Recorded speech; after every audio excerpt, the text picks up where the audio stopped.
all right, we figured out, at least we think, we know what the customers, we know what our messaging looks like. We're getting it through the processes. Now, do we actually have to build processes around it, or what do you advocate there, that now that we're going to have these conversations and we're starting to drive people, is this you don't want to wing it, right?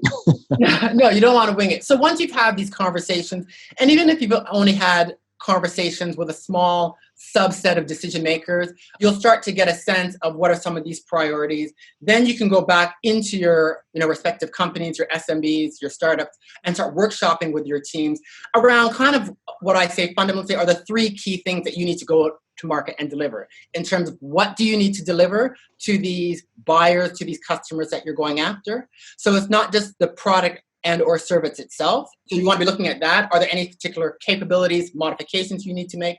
But what information, advice, tools, as part of the buying decision process, do you also have to provide to them to help them in their decision making? So that's one thing. Then looking at in terms of how you're going to deliver. So based on your understanding of those buyers, of those decision makers, in terms of what their priorities, requirements are, what does that mean in terms of your service and support levels, the customer experience that you need to provide, the buyer experience you need to provide, hours of operation are you going to be, and how are you going to provide that service and support? Is it 24/7? Is it via phone, chat? And then, so by having those discussions, you'll be able to start to distill what sorts of different things you need to be changing, introducing to deliver in terms of how you deliver to your customers. And then the third element is about how you both promote to and engage with those business buyers. So based on your understanding of what they look at and who they talk to, do you need to be on podcasts? Do you need to be doing executive briefings and workshops? Do you need to be online dealing with your relevant trade and industry associations? Do you need to be at virtual events? Do you need to have blogs, articles?